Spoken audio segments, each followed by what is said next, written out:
Well, welcome everyone once again. This is the April My Career Story, and today we have the pleasure of welcoming Itzel Lopez as our speaker.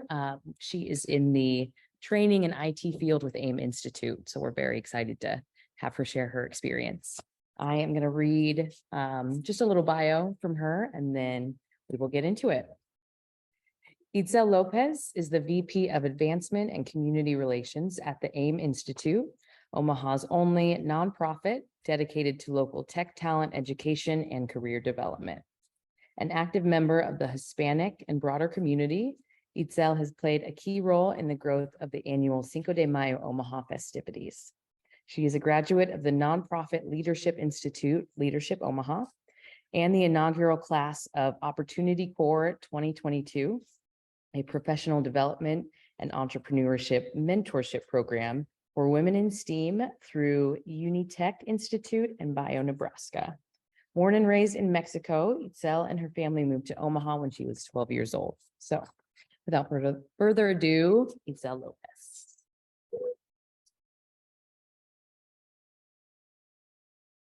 Thank you. Well, hi, everyone. Muchas gracias por tenerme aquí. I'm so excited to be here with you today. I might just look at everyone. So if I'm not looking at the screen, FYI. So I guess since my introduction ended with, I was my heritage that I was born and raised in Mexico, maybe I start my journey there. So growing up, come from a very entrepreneurial family. Both sides of my family had businesses, from the marketplace to grocery stores to restaurants, you name it, in all sectors. I didn't know growing up that all of that will filter into STEM, but growing up, I didn't know what STEM was. And when I arrived here at the age of 12, I didn't know I was in a different country until I realized that. And then my dad had been working in the US for several years prior for us coming in. And some of you that have heard my story before in prior interviews, I shared the story of, just being waken up at night and saying, being told we're leaving. Next thing you know, we're driving for hours and we wake up and we're in a different country. Long story short, I attended Norris Middle School and then graduated from South High School. And when I was getting ready to graduate, I was trying to Americanize myself in that process. So learning English as a second language, trying to find a community where I felt like I belong. I was always one of the students that volunteered to create something from nothing. At the time, I founded with a group of other Latino students at South. We created the English as a second language after school program. We had a dual language program. We had a Spanish speakers for Spanish speaking students only after school program. I mean, there was a lot of things that I was embracing because I wanted to find a place where I fit in. And so fast forward in my senior year, I started trying to get into college. And so in my process of getting Americanized, I learned that I was undocumented. And so at that point in my life, it was a very challenging time for me because I thought that everything that I had done to get myself to what the American dream was, to make sure that I fulfilled that American dream at my teenage years, during my teenage year, was to pursue a college education. And so I was very frustrated, of course, that after doing all of that hard work and organizing, wouldn't pay off in me going to college. Because one thing I did know, growing up poor, I knew that if I was going to go to college, it wasn't going to be because I was going to be able to pay for college. If I was going to go to college, it was because of my hard work, my persistence, and my academics. And so, again, I tried to do all of that to make sure I was positioned to do exactly what I thought I'd be doing. And finding out I was undocumented, that enabled me then to think that everything I worked for meant that I needed to go back to my traditional Mexican journey, which was growing up, I saw females in my family not pursue their dreams and become a housewife. I also saw many other women just bear children because that's all there is to do if you're not educated. And so I didn't want to repeat that same thing, but I was faced with that same story. And then I faced reality. And so I got married with my high school sweetheart upon graduation, and then I moved on with my life in becoming a housewife. What I didn't know then, it was that all of my work through high school was going to find me. And someone from Bellevue University, someone who's a community leader in the Hispanic community and in the greater community, her name's Gina Ponce, reached out and said, Itzel, we met at South. What are you doing? Why are you not in school? And so I explained the situation, and she says, you know what? Put that aside, come and see me, bring your mom, let's figure this out.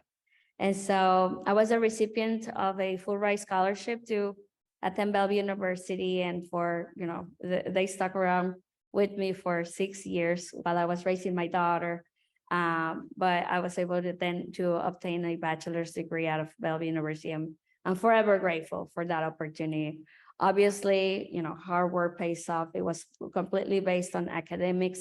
And so I was able to maintain my scholarship as long as I pursue my academic journey. So I was very on and forward. I really hesitated at first when she reached out because I had already figured that my life was going to be different, right?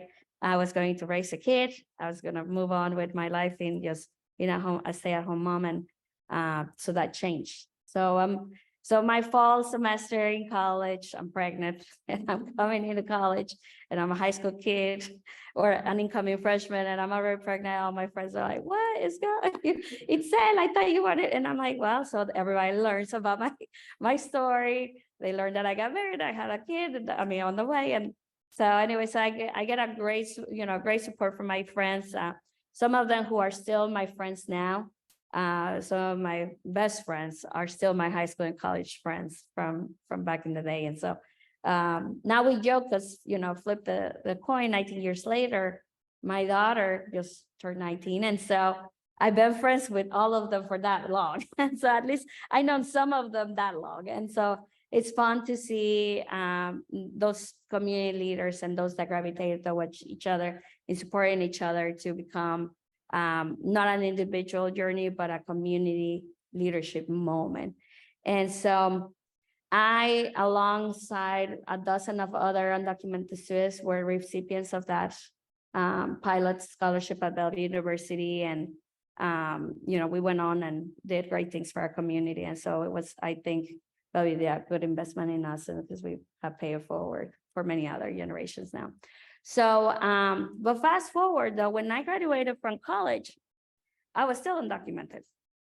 So I was still very frustrated, right? All of the work again at college, I'm like, well, the time's gonna come when we're gonna naturalize and I'm gonna be able to work.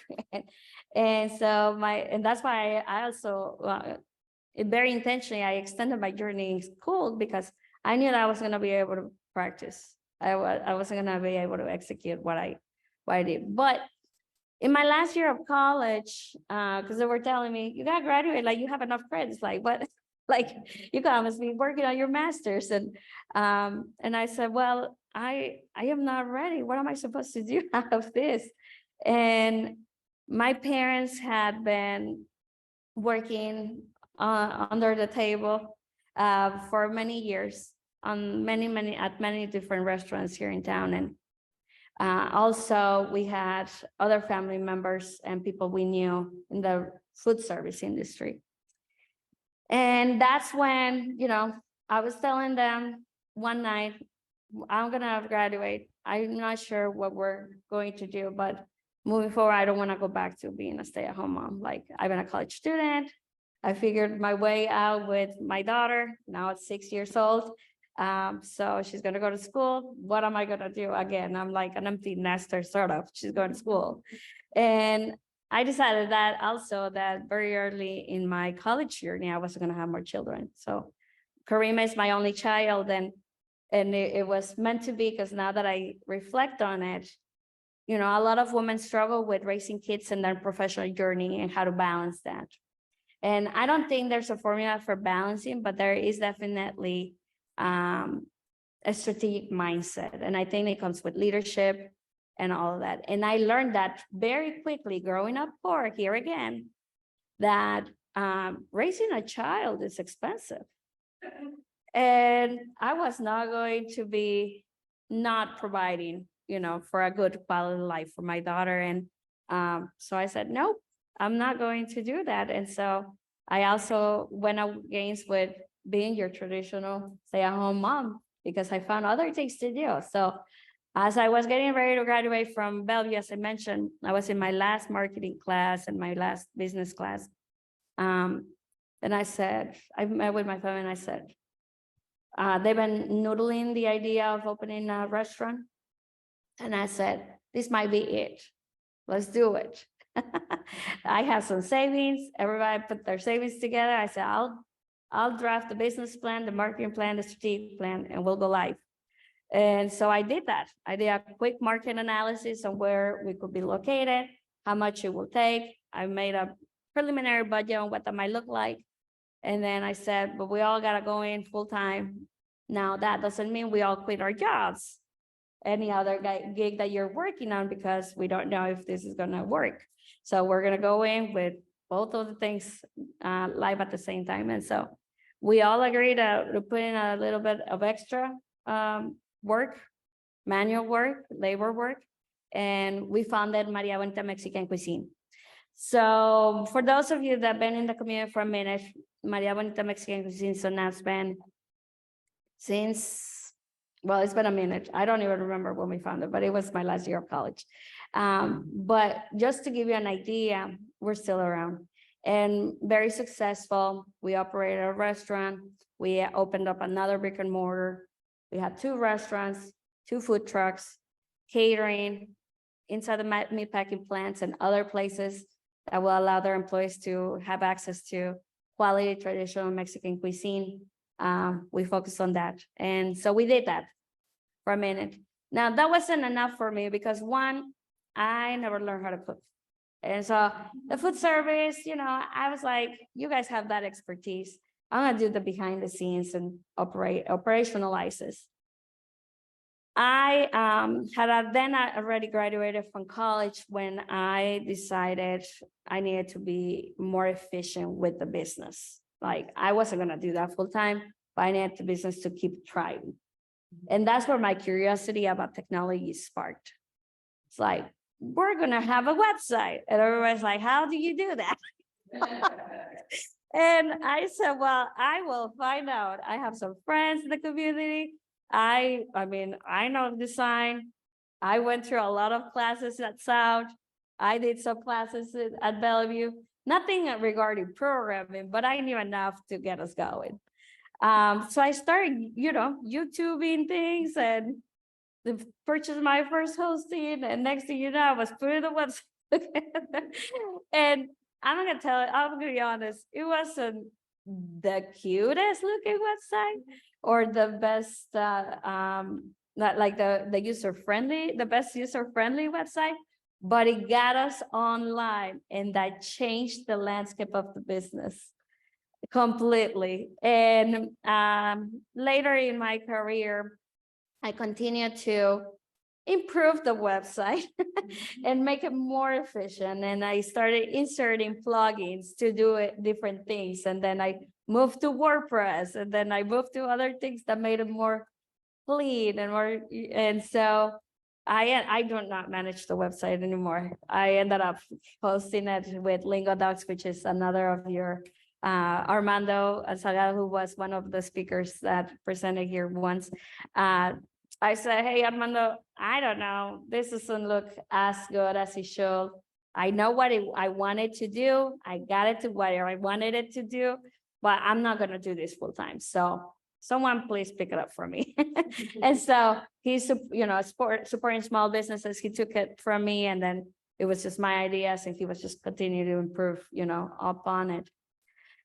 What I didn't know then is that spark and that solution-driven mentality, the agile and the efficiency of just lowering costs and preventing. What I was trying to achieve with that was that my employees at the restaurant physically did not answer the phone. I wanted everything to drive through the website, all the orders, everything that was to go, everything that was going to be up for catering, anything that had to do with what's your menu, when are you open, all of that stuff will disrupt the business and it wastes time. And so I basically, in my trainings, I will say, do not pick up the phone. So I updated the greeting. I said, if you want to learn more about us, click, we'll be happy to text you a link, but do not talk to us. Like, we're not going to answer the phone. And it was hard because no one had embraced that. Not in the Mexican traditional businesses, in the food service environment. And at first, the community was like, what? You can't talk to anybody to place an order? It's like, no, you can't. We're trying to be efficient here. Like, don't do that. And so if you want to support our business, you know where we're at. Look us up on social media, we will say, go on our website. And so, you know what I mean? So like, we will push all the noise out. And so it helped the business tremendously to do that. Now, those are one of those leadership moments that is like, you're not doing what everybody else does. And so it was out of our comfort zone, and we probably did lose some business at the time, but the gain was greater. The gain and the efficiency and the labor cost and the strategic mindset of we're going to be the premier authentic Mexican cuisine caterer in town, and only those that will enjoy that will know that they made the right choice because they chose well, right? And so we were trying to be another Mexican restaurant. We were going to be for the elite, for the people that really appreciated traditional Mexican cuisine. And so we did. And you know what? It's paid off. We don't do any more branding. We don't do any more advertising, and we're booked all year long. And we have waiting lists of folks going through our website and securing dates now because we're booking for 2 years in advance. And it's profitable, and we're running it through our website. So that journey really began with my curiosity in being more efficient. Now flip the switch, 2012, Barack Obama, our former president, introduces the DREAM Act, also known as the Deferred Act for Childhood Arrivals, DACA. And I say, under 30, before 16. Oh my God, I'm there. Like, that's me. I was that kid that could benefit from that program. So a lot of people are still surprised that in Nebraska, there's over 3,500 dreamers. And so we are, the community. And because of our broken immigration system, DACA is still a temporary thing. And it's so temporary that we don't even accept new applications. So undocumented youth still live and reside in our community. Those undocumented youth are also now working in our community. They're our neighbors. And so, I love to share this story because I never gave up on my dream. The dream came to me with the DREAM Act, a reality. But at the same time, I'm still living a dream because I'm not sure if I'm going to be here tomorrow. The DREAM Act will end. They can say, you know what? Thank you for your service. We don't need you. See you later. And it happened. I lived that. While we were very successful in the restaurant business, meaning the physical environment, we had brick and mortars. My dad got deported in that whole process. They targeted my dad. My dad flees out to Mexico. And I'm like, I am thriving because I have DACA and I'm going for my professional journey, what I really wanted to do. And he's not here. And so the backbone of our entire family just displaces. And so we shut down the restaurants. And so we're now only a catering business food truck owned, woman owned, because my dad was the only male in the family. And so, I mean, the business is still thriving, but this community has helped us in this thriving moment, even though the rain came through in our family with that specific moment of our lives. And so, yeah, DACA and my dad, I mean, it's so meaningful. It's built me to the person I am today, to be super empathetic about those that doesn't have a voice. And when I talk about leadership and I read the success story, and, you know, people define success very differently, because for me, success is I'm alive and I'm still here. It isn't about our credentials. It isn't about your professional journey. It's about the people you impact and the people you bring along. That's my definition of success. Now, everybody else will have their own definition of success, but that's how I find success. And my success is found daily. It's my actions that define that success for me daily. And so DACA opens a Pandora box of opportunities, because guess what? While I was doing all of the restaurant thing, you know, going online, learning WordPress and programming and all these other fancy things to make the business thrive, I was also super involved in my community. That feel for I'm looking a place where I can identify myself was so important for me.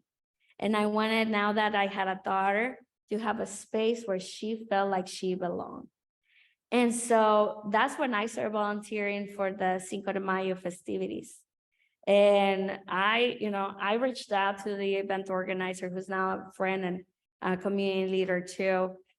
Well, Marcos, you know, he sponsors so many of us youth that have dreams into trying things that will not otherwise happen, because everyone needs a sponsor. And Marcos was my sponsor then. And he said, you know what? I believe in you. You have a budget. Go purchase this and go do that. And next thing you know, we're growing the event. Today, the Cinco de Mayo Festival is the largest festival in our area. It's the most diverse festival. Over a three-day range, we bring about 400,000 people. Not as many locals as we want to, but we bring a lot of people from outside it. We're talking about greater Nebraska, Iowa, and its surrounding states. And so it's a huge economic development weekend. People talk about Berkshire Hathaway. Well, in the Hispanic community, we talk about Cinco de Mayo and the opportunity for economic development for small businesses. The Cinco de Mayo Festival is also, a lot of people, kind of like the people don't know about the dreamers, the 3,500 people that still live in Nebraska who are dreamers. There is also 1,500 Latino-owned businesses in our community. And we don't hone in enough in that also. And Cinco de Mayo sometimes is the pilot for more entrepreneurship. And so anyways, Cinco de Mayo is around the corner. So this is my plug. Come to the festival, May 12th to the 14th. If you have not been in South Omaha, you need to come down to South Omaha that weekend. Because once you know, and once you taste real, authentic Latin American food, because now we have Guatemalan and Salvadorian and Mexican food around the corner, I mean, you will want to try more. And so, the stigma of South Omaha is unsafe, North Omaha is unsafe, don't visit after 6 o'clock, make sure you go with a fellow from there. That all needs to end, and it should end today if it hasn't. Because I was 12 when I arrived and lived on 23rd and N. I'm 37 now, and I'm still living in South Omaha on 23rd, near Benton now. So I never left my community. And that is my community. And that's the only place, honestly, to be very blunt. And I'm glad that there's people on Zoom. That is the only community where I feel like I belong, because I built that community to make sure other people like me felt like they belong. And so anyway, so I encourage everyone to visit South Omaha and North Omaha, but I'm going to transition very quickly into my journey now at AIM. So when I was a recipient of DACA, job offers came in. I didn't look for a job, honestly. It was impressive to me that I had a choice this time of where I was going to work. My first professional gig out of DACA was working for Kiewit Corporation. And when I got there, I was like, there's some money here. And also, I'm still very good friends with a lot of my peeps at Kiewit when I worked there, because I have always remained my authentic self. And when I was there, I was very honest. I was the only person of 30. I was the only person of color. And I was working on the executive team, and I did not feel included. And they know that. I have had conversations with them about this, on how important diversity in leadership positions is. And so, they done, a very good job in the years after I left. I'll make sure they embrace younger kids. I mean, sort of, because a lot of the folks that I was working with were, 20 years in their career at Kiewit or more, you know what I mean? And so very white, male dominated. And so, you will only see other women in support team roles. And so that was, again, I did not choose to be a housewife and support my man at home. I wasn't going to do that for a living. So I was like, no, thank you, next. And they know that, I'm great friends with Kiewits, and Kiewits is a great community ambassador. They give back to a lot of folks, a lot of nonprofits in our community. But that said, though, that wasn't for me.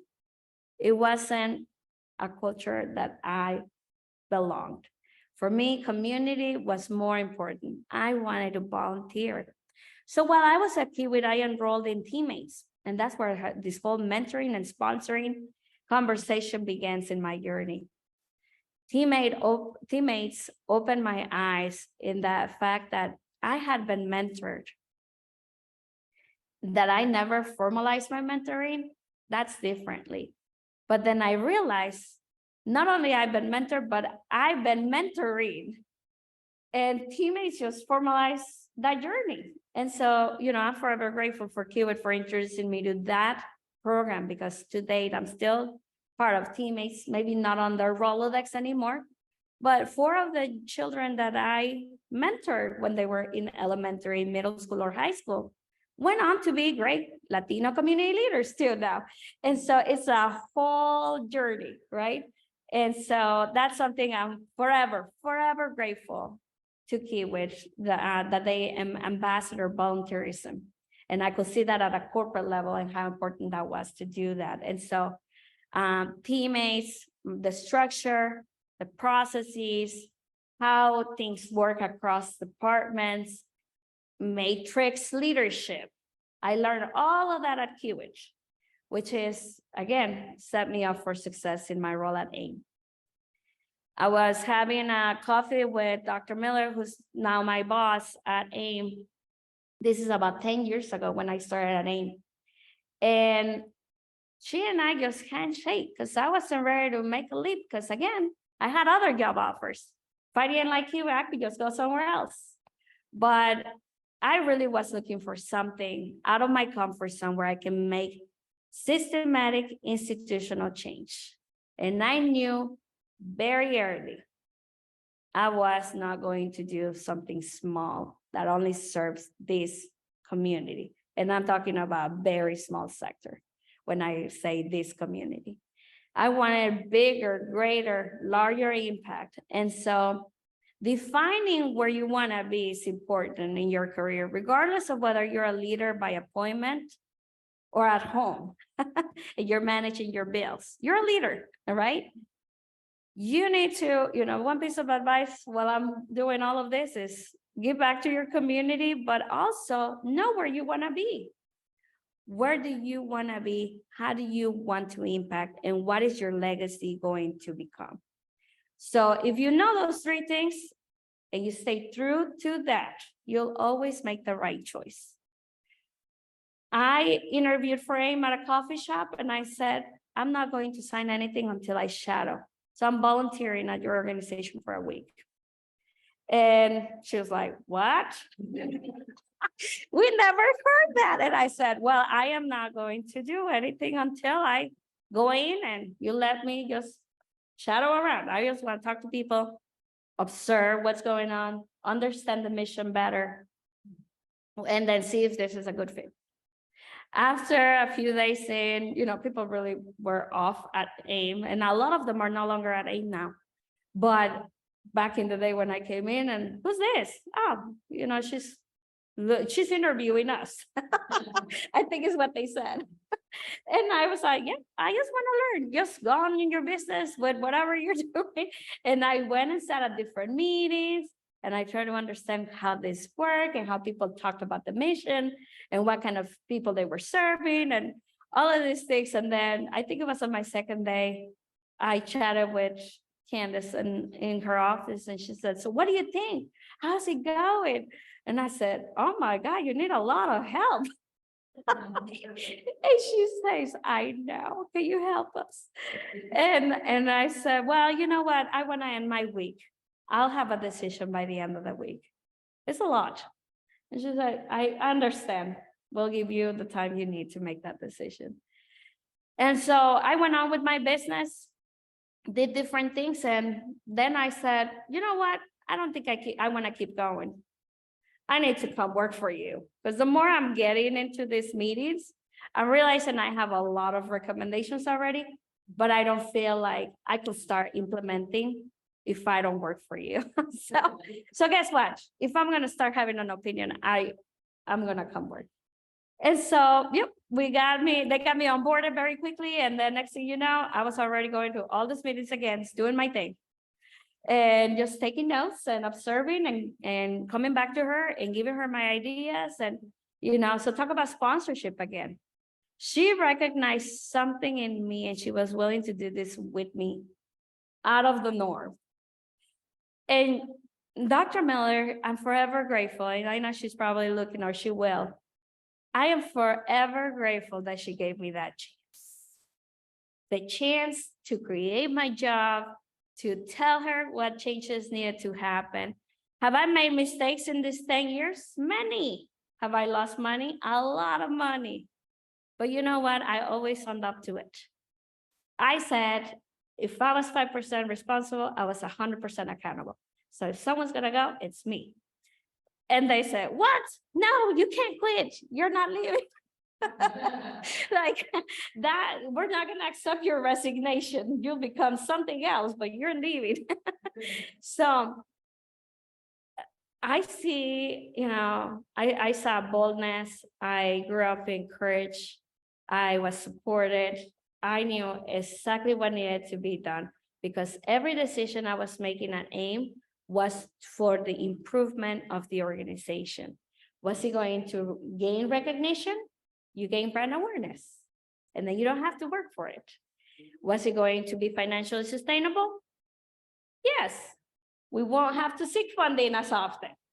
So if it drove the bottom line, then I went for it. And with that, with that mindset, that's the way that I led my team too. Those of you that have met any of the people that work at AIM now, they will tell you that my management style is just do what you think is best, like this was your money. And that's it.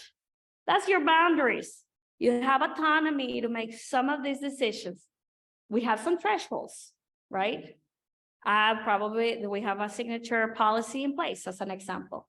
No one can commit us to over 20,000 without me reviewing it, or 50,000 unless somebody else reviews it, or 100,000 until our CEO reviews it, right? Like there are some thresholds, some boundaries to work. But as long as you're working within the boundaries, you're welcome to move forward if it's going to position AIM forward. Not yourself. We have had some of those employees. We have had some employees that have used AIM to pilot other things. And you know what? Good for them, because they weren't a good fit. That's fine. But those that have stuck around and know how it's done, and that change is constant. And in technology, change is constant. And those that can adapt to change are not there. And that's okay too. And I have lived many generations of aimers. I call them former AIM employees, forever alum. And that's okay. You know what I mean? Some of them are still very good friends of mine, and they were my direct reports many years ago. So that in essence, and for those of you that don't know the AIM Institute or haven't heard of our nonprofit, our mission is to grow a strong and diverse tech community. And we do that through educational opportunities, advancement, professional development opportunities, and a lot of outreach. Because guess what? Technology continues to be very white and male dominated. And so we say at AIM that joining the tech workforce is $1 million decision. What does that mean, right? What we say is over the span of an average of 30 years, which most people work, they will make $1 million plus more than any other career they pursue. And we're here to help anyone from the community to see how they fit in the tech continuum. Now we have our programs expand in 5 specific technology areas. We provide training in data, support roles like the one I'm in. We also have programming roles or programming tracks for people that want to learn coding. We have infrastructure and we have design. So there's a job in tech for everyone. You just got to know in which of the 5 areas of technology you fit. And we can guide you because we have tech career navigators and many other aimers around town that can tell you if you want to get into tech, contact AIM. Okay, you going, at least they'll chat with you, which an online resource won't do. We'll have a human connection where we will partner you with a tech career navigator to talk about your children interested in technology, yourself as a career changer, transitioning into technology. We even have those techies that are looking to advance into management positions. We will have signed a tech career navigator to talk to them to get them in a leadership track so that they too can be a manager. And so the mission of AIM comes full circle in my life back in the day when I was still a child, not knowing that STEM was a thing. Then while I was undocumenting, sparking my own interest in making my business more efficient, exploring technology as the ambassador for that. And now with AIM, I'm fulfilling my mission of giving access to ending the cycle of poverty and getting people into rewarding, stable job opportunities of tech. So when you love what you do, you never work. And that is true. And I am a true living person that can tell you when I go to work, I'm excited. I am optimistic about the future of our community, but I also know there's a lot of work, and this is an unsolvable issue. And I have learned to accept that because guess what? For every software developer, there will be 5 new jobs created. And this gap will continue to grow. And I know that because when we do our job well, this will remain an issue that will be talked about 30 years from now, 100 years from now, because technology is in everything we do. Look, today we're on Zoom. Technology is in every single sector. The food service, like my story, the Zoom meeting today that allows us now to talk to people internationally. Technology is in everybody's pocket through their phone. Someone built that phone, someone programmed that phone, someone is still building apps for your phone. Technology is not going away. So those that have not embraced technology are behind and will remain behind on their workforce development if they don't train and skill up into tech.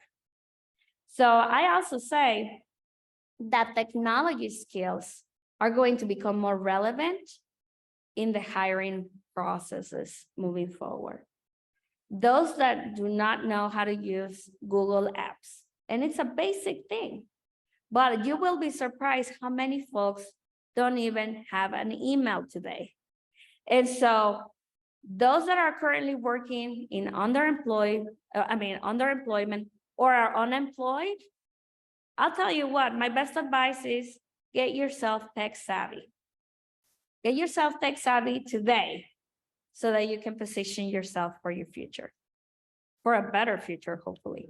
And so I don't know how long I had, but I definitely don't want to keep talking about AIM, my personal journey, unless, I have to keep going and because I have many other stories. But if there's any questions or anything else. Thank you. So we were done for your undergrad, what were you studying? Business administration. Yep, and I had, because I had so many credits, by the time I had graduated, I had a minor in communication arts, an emphasis in marketing.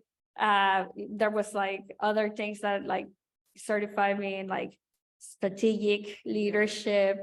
There was a lot of things that they wanted to read. And I said, no, you say bachelor's of science, business degree. like nobody needs to know I learned all this because what does it matter? They just want to know that I graduated. Yes. My question was, you're still involved in the advocacy with the legislature. So what maybe do it starting to keep looking at how better involve their community or advocate for positions or things for the legislature. Yes, absolutely. And you're right. Part of my role at AIM is policy and advocacy. And I asked for it. and that was one of those things that, again, wasn't being done at our nonprofit. And I said, there are bills at our state legislature that can impact the people we're serving. We can't not just observe this happening and then adjust our programming. Let's be intentional about preventing that from happening or making sure it happens because it will benefit us, not us as a nonprofit, but the entire community. Is when you put yourself before others, or that dynamic of putting others before yourself, depending on how you see it. I had to learn how to do this. I was just like, I can't see this happen and no one talk about it, right? And so my first experience with the legislative session was back in the day when DACA came through. Before DACA, I was afraid of coming forward, not only because of me, but my entire family, to put them on the spot and then become a target. Because I just call it what it is. It's a target moment. It happened to my dad. So that being said, I was very afraid and we were very close-knit. We knew who all the undocumented community members are. We all talked and helped each other, but nobody from the circle, outside of the circle, knew who the undocumented families were. It was like, but you don't tell, right? And this is happening across the nation still today. So my first interaction with the legislative session after gaining DACA was that Nebraska was the only state that did not award driver's licenses upon receipt of DACA. And that infuriated me because I was like, hold on, what? Shut up with that. Now I am quiet. Respectfully, I was not gonna let that happen. And so myself and other dreamers and other nonprofits who started Nebraska Appleseed at the time was super involved in making sure that the voices of the undocumented community came forward in an organized manner to advocate for their children, right? So my parents were children, like, we're getting this DACA, we need to do something about it. How come Nebraska is the only state to not implement this? Like, it made no sense in my head that I lived in this state then. I was like, I'm out. What the hell am I doing here? Seriously, at that point, I was in the push forward to make the change you want to see happen, or leave. And I really wanted to leave because I never liked the weather and I'm still adjusting to the weather.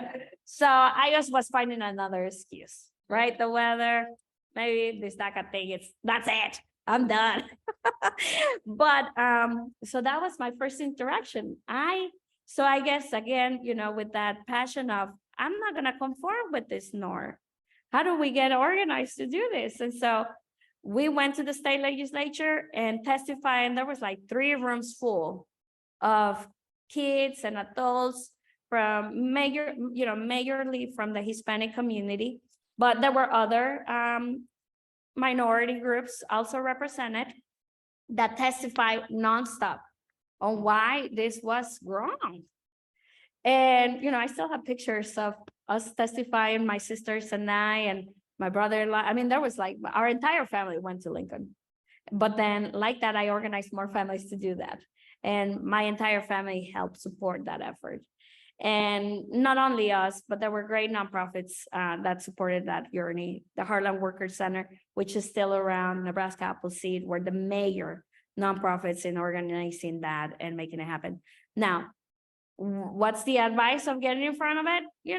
Pretend you're not looking at anybody. Just say what you want to say and say it in 3 minutes. That's the advice. Go out. I mean, I always like to script what I'm going to say so I don't forget what the message I'm trying to get across. That doesn't mean I always end up reading it. I end up just like, oh, I still have a minute. Oh, well, guess what? Well, I'm here. I also want to point out X, Y, and Z. You know what I mean? So you get to do that. That's fine. But you only got 3 minutes. Sometimes they'll give you 5. And if there's a really crowded room, they'll cut you off at 1.5. Just to get everybody through testifying. But the average is 3 minutes. You just go in, tell what you think it's best. You support a bill, you are against the bill, or you're neutral. You can go in either route. I will advocate that you go into the yes or no. It's better, you know what I mean? Because things move forward. If you have a bunch of neutral not making a decision, they're really confused, but it takes a little bit longer. That's my advice. Just go in 3 minutes. Yes. What advice would you give to someone seeking mentorship? Someone seeking mentorship. Well, the first thing is you gotta get outside of your comfort zone, meaning you gotta get out there, identify what type of mentorship you need. I mean, everybody can say, I can be your mentor, but if you are looking for a specific skill set, or you're in a season where you're in a career change move, you want to identify someone that's gone through that experience. If you are a single mom that is also on a professional journey, you want to find someone that's lived that experience. I personally have a lot of mentors for different things. And some people call it board of directors, like your personal board of directors, that you go to different people for different advice, or just to noodle things. Sometimes you don't need advice, you just want to talk it out. But I think identifying what the purpose of that, what the outcome, always start with the outcome. What am I trying to gain from this experience? And when you start with the end goal in mind, then you can think of your network first. So that's why I say get out of your comfort zone and meet other people. Start with your network. Does anyone fit that? Is there anyone I aspire to be? Oh, if someone's done it really well, they must have done something good, right? And then reach out, even if you don't know them. The messages I get on LinkedIn, hey, Itzel, I don't know you, but I follow you on LinkedIn. Can I please have coffee? I get all those messages, and I'm very respectful of my time. I try to protect my time because I don't like to say the word busy. I'm really good at activating a lot of things. And so I got to keep moving to make sure it happens, because I don't like to start something without ending, as you can tell. So if I'm going to commit to something, I'm going to have to do it. Like last night, LEDC, the Latino Economic Development Council, is launching its first fundraiser. It's a nonprofit that myself and 7 other community Hispanic leaders put together last year. And we were rank riding last night. You're going to sacrifice a lot of things, but you have to start and finish. Otherwise, don't even begin. Because I mean, everyone knows someone that has started something and has said that they're doing something. And then you have to remind them, you're almost like asking them to finish something. And it's like, why do you even sell me on that idea? Whatever that idea is, it's a waste of time. And I don't like to waste time. So in all honest truth, you may reach out to people. If they have time, they will tell you, yes, I'm happy to meet and find out what you're wanting to get mentored for. And then if this aligns with my personal journey, on the other side, I will do that with you because everybody's doing their own personal journeys and their own outcomes, right? So if this relationship is going to bring us both up, then that's a commitment. That's how you get a mentor. So with being active in everything you do. Self-care and, keeping that time for yourself. Right. So my calendar is my life. And so I block times on my calendar. I use a system called Calendly, which everybody should just use and not waste time trying to book times. There's a free version and a paid version. Well, we have a paid version. And I block times ahead of time. So I'm always planning. And it may seem like a lot of work, and it is. But if I don't do that, I'm going to be upset at myself. And so when an opportunity like this today showed up in my inbox, I looked at my calendar and I say, am I going to be on track by that time in my sales fundraising goals? If I am, then that's a yes. Will I consider that? So you see, I don't say yes to everything. It may appear like I do, but I'm very strategic on the things I do. So I protect my time. So plan. For self-care, because I plan so well, I do a lot of walking. I do a lot of meetings on the phone. When I don't need my computer, it was great advice from my mentor. Just Itzel, if you don't need the computer, just go out and walk. And it started during the pandemic, and now I have embraced that forever. I walk a lot, so it helps me, right? I read a lot. And then I also do a lot of dancing. So I have to do things that don't let me think. So when I dance, I don't think, because I don't like to lead in dancing. I like couples dancing. So I like to be led. And so you probably will find me on the clubs. Sorry, that's the truth. Spoiler alert. I do a lot of dancing.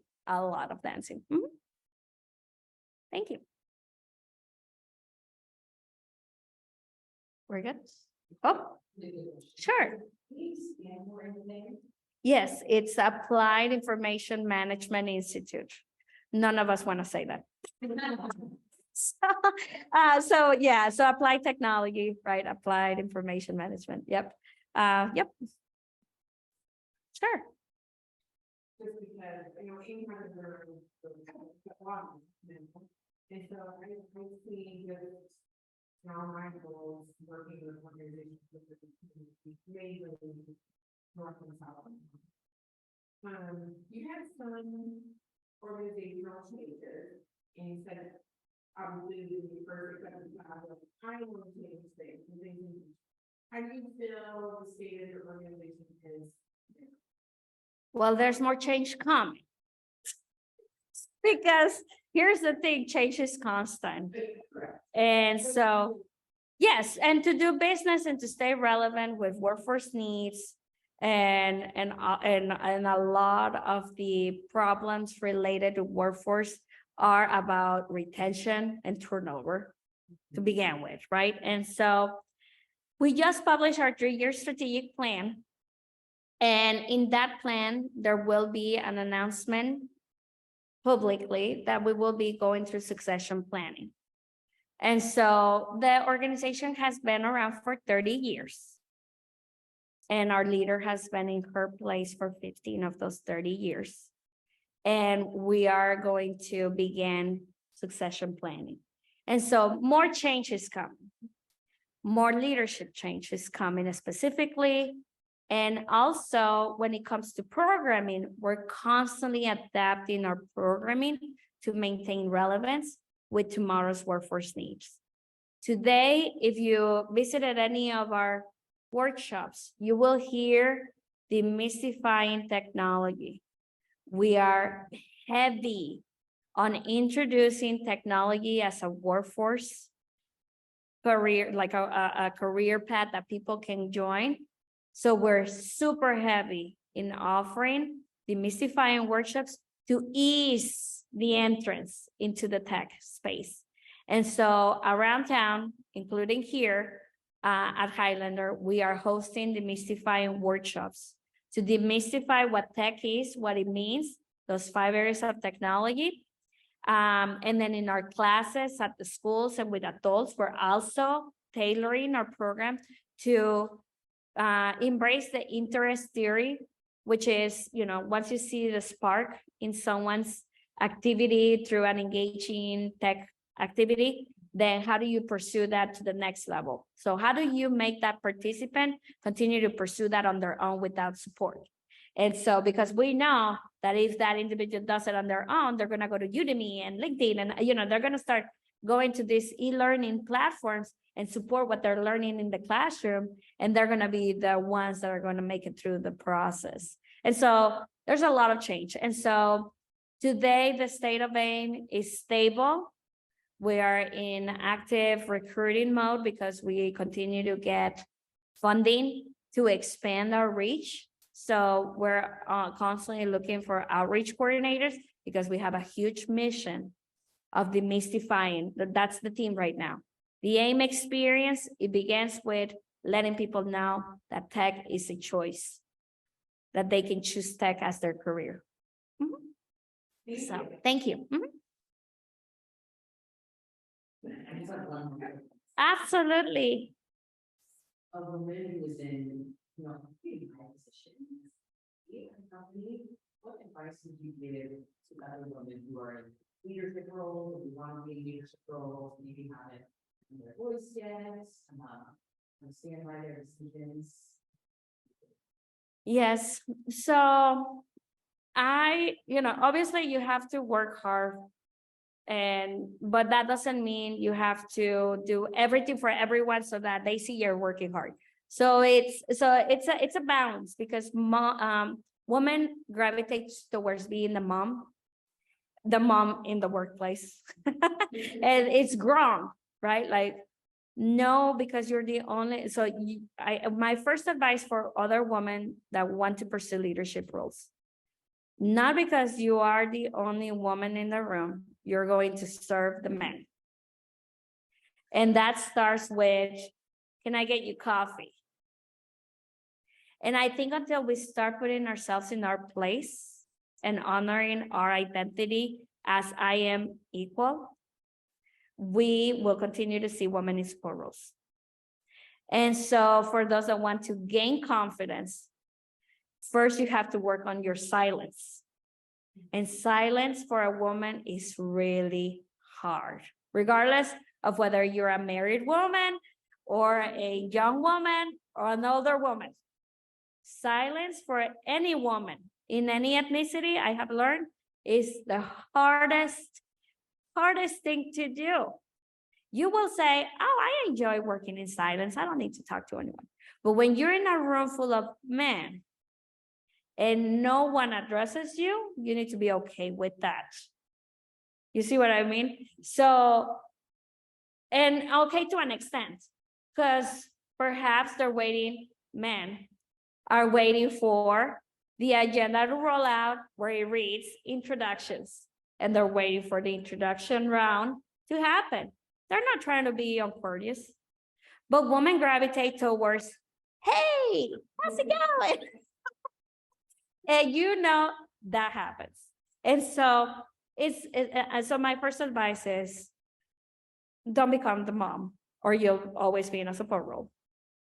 And then my second advice is, work on your silence and accepting silence as a hint of, you're coming, when you speak, you're going to be fierceful, you're going to be bold, assertive, you're going to tell exactly what you need to say, and you're going to keep it concise, and you're going to go straight to the point. And that's it. And so it's something that I'm working on. I'm not the best at, because if you know me, I'm always talking to people.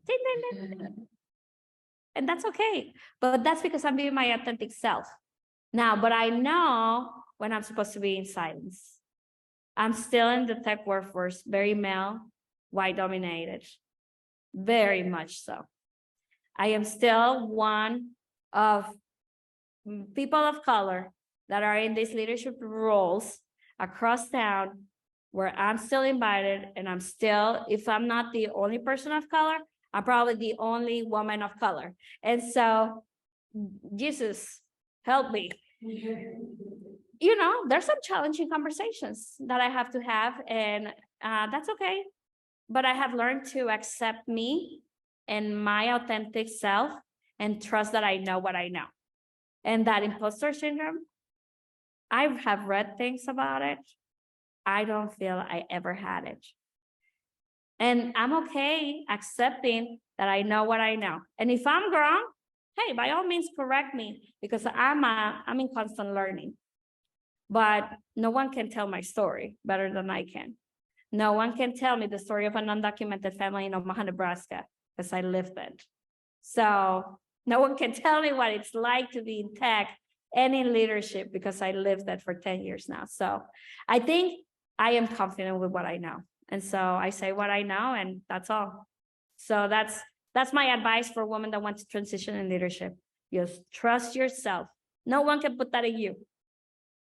Yes. Just one last question here. Sure. What would you say is your biggest challenge as a leader? The glass mountain.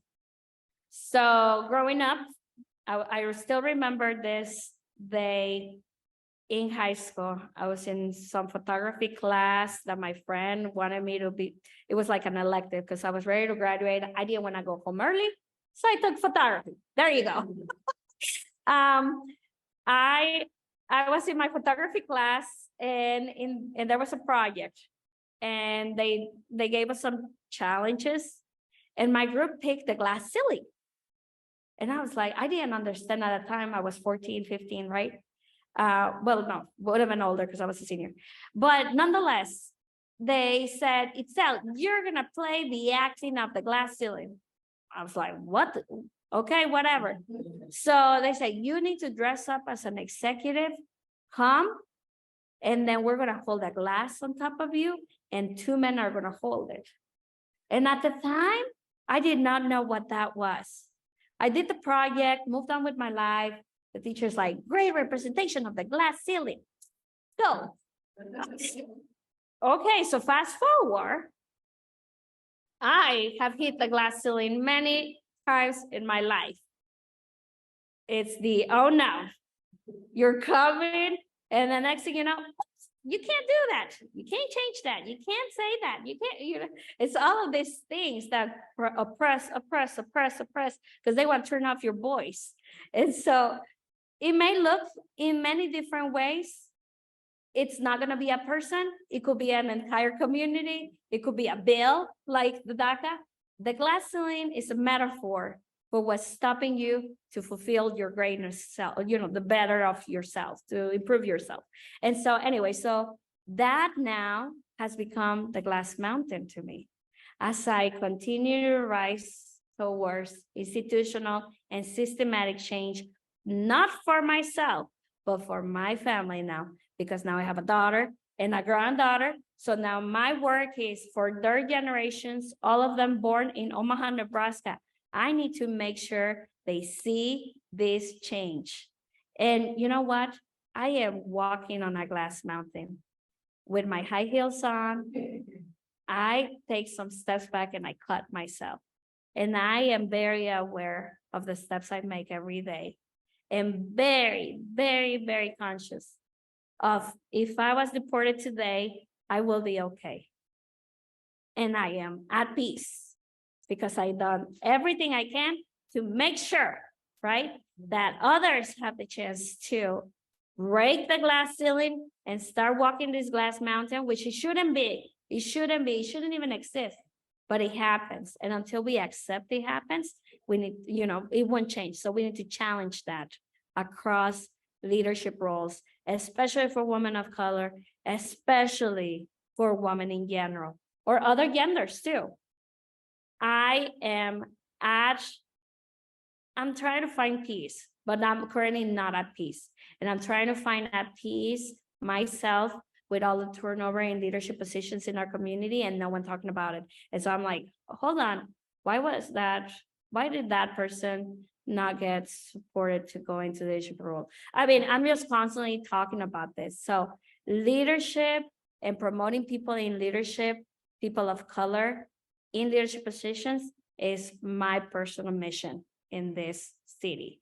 And so if I have to leave today, I can feel rewarded that I made something for someone else to make sure that this continues to happen, even if I'm not here, because my daughter and my granddaughter will probably stay here. So that's my struggle right now, my challenge, walking through the glass mountain. Thank you. All right. That's it. Thank you, everyone.